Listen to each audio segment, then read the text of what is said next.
Vamos compartilhar a palavra, gente? Vamos lá? O programa passa tão rápido, né? A hora que a gente vê, o programa já foi. Nós vamos compartilhar aqui um pouco da palavra do Senhor. Queria que você abrisse lá comigo em Marcos, no capítulo 5. Nós estamos compartilhando um pouco aqui da palavra. Marcos 5, a partir do versículo 6. Vamos ler aqui. Marcos 5, verso 6. O texto diz: Quando ele viu Jesus de longe, correu e prostrou-se diante dele e gritou em alta voz: Que queres comigo, Jesus, Filho do Deus Altíssimo? Rogo-te que não me atormentes. Pois Jesus lhe tinha dito: Sai desse homem, espírito imundo. Então Jesus lhe perguntou: Qual é o seu nome? E ele disse: Meu nome é Legião, porque eram muitos. E implorava a Jesus com insistência que os não mandasse sair daquela região. Uma grande manada de porcos estava pastando numa colina e os demônios imploraram a Jesus: Manda-nos para os porcos, para que entremos neles. Ele lhes deu permissão e os espíritos imundos saíram e entraram nos porcos. Era uma manada de cerca de 2.000 porcos que atirou-se precipício abaixo em direção ao mar e ela se afogou. Então, nós falamos aqui que existem problemas que transcendem a esfera social, existem problemas que transcendem a força humana, até mesmo os recursos humanos, que só podem ser resolvidos debaixo da graça, da unção, do poder do Espírito Santo. A gente viu que um desses problemas é essa questão da interferência de espíritos malignos, de demônios, e que nós precisamos então de jejum, de oração, de graça de Deus para vencermos essas situações, essas limitações. Mas o texto aqui também nos traz um outro ensinamento que é extremamente importante. Lembrando que Marcos está escrevendo para os romanos, gente, e que os romanos tinham muita dificuldade de lidar com essa questão de espíritos malignos, Marcos faz questão da gente perceber que Jesus, ele é totalmente poderoso. Por que os romanos tinham dificuldade de lidar com essa questão de espíritos malignos? Existia uma crença entre os romanos, né, que é calcada num pensamento que nós chamamos na teologia de maniqueísmo. O que é o maniqueísmo? Maniqueísmo é a crença que existe um poder que é totalmente bom e contrário a esse poder existe um poder que é totalmente mal. Então seria mais ou menos assim: Deus é o representante do lado totalmente bom. E do lado oposto, o diabo é o representante do totalmente mal. Como se fossem dois deuses que fizessem oposição, que estão em pé de igualdade. Eles ficam lutando entre eles para saber quem vai ser o mais forte, se é Deus ou se é o diabo. Os romanos acreditavam assim, acreditavam de forma maniqueísta. E Marcos então escreve para eles, para que eles possam perceber que na verdade não existe essa luta entre Deus e Satanás. Mesmo porque Satanás não é o Deus do mal, gente. Esse Deus do mal não existe. Satanás é uma criatura caída, sujeita à autoridade, sujeita à vontade de Deus. Ele não pode fazer nada, ele não pode agir de maneira nenhuma sem que Deus venha delimitar ou determinar as suas ações. Mas ele busca o tempo todo, ainda que de forma insana, tentar contrariar os projetos, tentar contrariar a vontade de Deus. Mas Marcos vai nos fazer perceber que Jesus Cristo, o Filho de Deus, o próprio Deus, ele tem todo o poder. E por que ele tem todo o poder? Porque ao colocar o pé naquele cemitério, o texto bíblico diz o quê?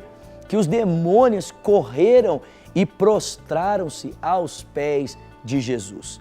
Jesus não precisou dizer nada, ele não precisou dizer uma palavra, ele não precisou de alguma forma demonstrar sua força, o seu poder, lutar contra aqueles espíritos, gritar com eles. Não, Jesus só colocou o pé e os demônios se sujeitaram aos pés de Jesus. Por quê, gente?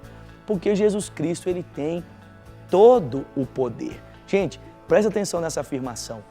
Todo poder. Isso significa que não existe nenhuma esfera de poder que não esteja sujeita à vontade do Filho de Deus. Todo o poder está nas mãos de Jesus. Ele mesmo disse isso em Mateus capítulo 28, a partir do versículo 18, Jesus diz para os seus discípulos: todo poder e autoridade foi-me dada no céu e na terra. Não que ele não tinha esse poder, mas agora, sendo ele verdadeiro humano, restaurando todas as coisas, à vontade do Pai, ele diz, olha, toda a autoridade está nas minhas mãos. Ele diz, portanto, ide, fazei discípulos das nações, batizando-as em nome do Pai, do Filho e do Espírito Santo, ensinando-as a guardar o que eu vos tenho ordenado. Eu estou com vocês todos os dias até a consumação dos séculos. Talvez você esteja passando por um problema que você não tem conseguido resolver. Talvez dentro da sua casa você tenha um filho ou um parente preso às drogas. E vocês já recorreram à sociedade civil, já recorreram à força de pessoas, até mesmo a outros mecanismos para tentar fazer com que esse jovem seja liberto das drogas. Ou talvez você que me assiste tenha um problema seríssimo com outros vícios, talvez com a bebida, talvez com o cigarro, talvez com outro vício, o vício da pornografia, eu não sei.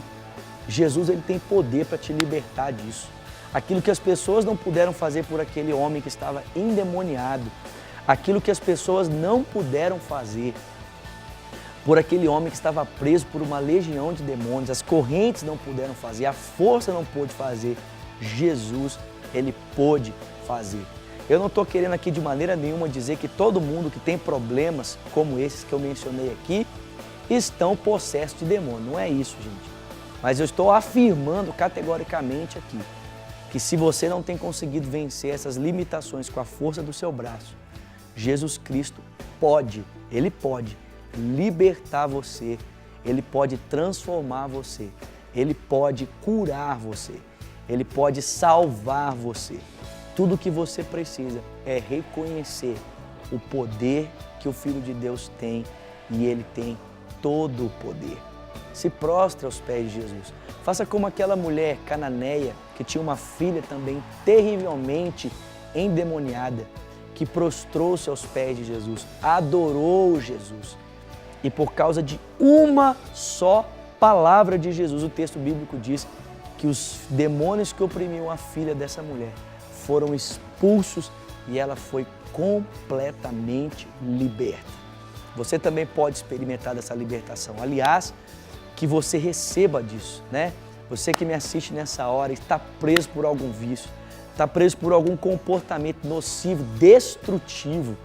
Você que tem sido vítima da influência de espíritos malignos, talvez no seu sono, talvez nos seus pensamentos, palavras de Satanás para te trazer acusação, afronta, trazer a você tristeza, trazer a você opressão maligna. Nessa hora, na autoridade, no nome do Filho de Deus, nós repreendemos isso no nome de Jesus, na autoridade do Filho de Deus, do poder do Filho de Deus, nós declaramos, seja livre nessa hora, seja liberto nessa hora, porque Jesus Cristo tem todo o poder e Ele tem toda a autoridade, né?